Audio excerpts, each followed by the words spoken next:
Pura-pura mualaf. Mualaf tepu-tepu misalnya, MTT.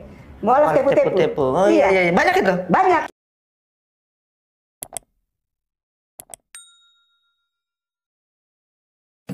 Shalom sahabat Kalimatullah dimanapun berada.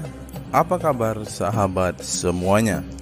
Saya berharap kita semua ada dalam keadaan sehat dan selalu di dalam perlindungan Tuhan kita Yesus Kristus. Terus dukung perkembangan channel ini dengan cara like, comment, share, dan subscribe.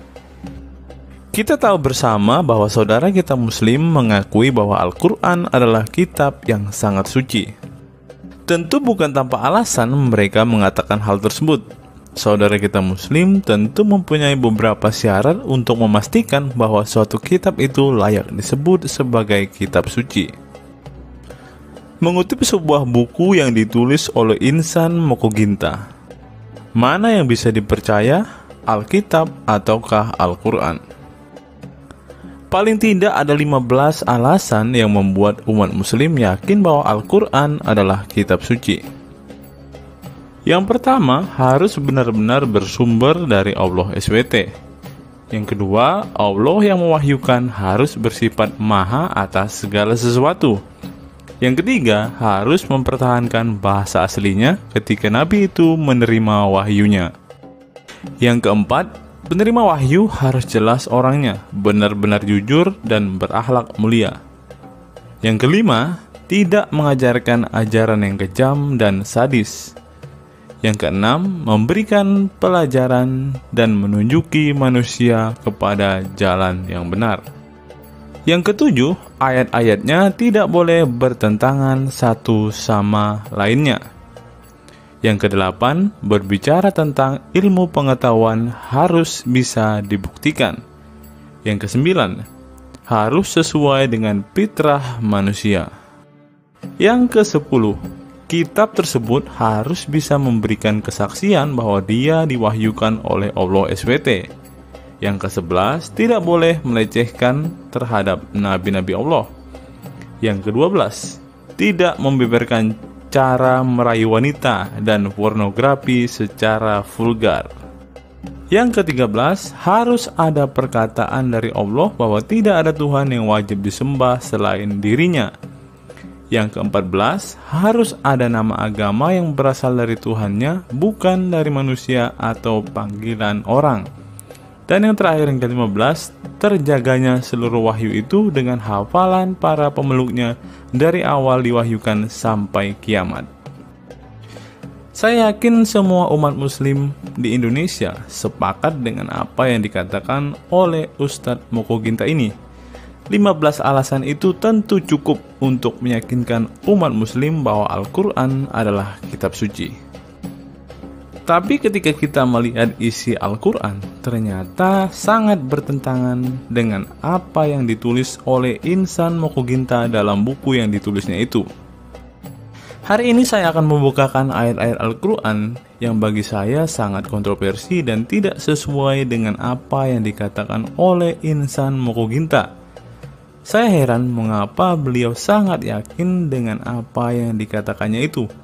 Dan beliau benar-benar percaya bahwa dengan ke-15 syarat itu, Al-Quran dapat dikatakan sebagai kitab yang suci.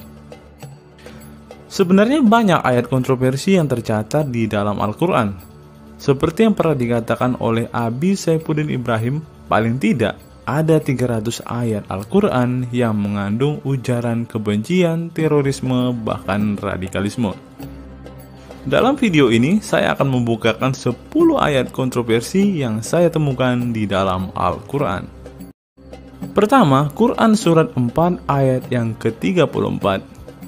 Ayat itu menceritakan bahwa setiap orang dapat memukul istrinya yang tidak taat. Kedua, Quran Surat 5 ayat yang ke-33. Ayat ini menjelaskan bahwa setiap orang muslim diizinkan untuk memotong tangan dan kaki orang-orang yang memerangi Allah dan Rasulullah. Yang ketiga, Quran Surat 4 ayat yang ketiga. Ayat ini dengan gamblang menjelaskan bahwa umat muslim boleh menikahi 4 istri. Yang keempat, Quran surat 65 ayat yang keempat.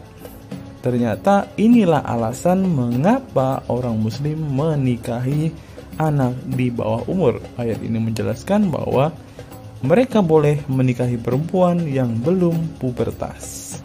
Kelima, Quran surat 33 ayat yang ke-50. Ayat ini menjelaskan bahwa mereka boleh berhubungan seks dengan tawanan perang. Yang keenam, Quran surat 2 ayat yang ke-65 berubah menjadi kera. Yang ketujuh, Quran surat 33 ayat yang keempat boleh menikahi anak angkat. Yang kedelapan, Quran surat 2 ayat 282. Di sana dijelaskan bahwa wanita adalah kaum yang kekurangan kecerdasan. Ya, pada intinya mereka meremehkan kepintaran atau kecerdasan seorang wanita. Yang kesembilan, Quran surah 9 ayat yang ke-29. Ayat ini adalah salah satu ayat penyebab terorisme. 10 yang terakhir, Quran surah 9 ayat yang ke-29. Ternyata inilah alasan mengapa orang muslim memerangi non-muslim. Jika teman-teman punya ayat-ayat kontroversi lainnya, silahkan tuliskan di kolom komentar video ini, agar setiap saudara kita muslim yang membacanya sadar, bertobat, dan menerima Yesus sebagai Tuhan dan Juru Selamat pribadi mereka. Sekian video saya hari ini. Kiranya video hari ini bisa memberikan pengetahuan baru bagi kita semua. Salam waras, salam sadar, sampai bertemu di video-video saya berikutnya. Tuhan Yesus memberkati kita sekalian.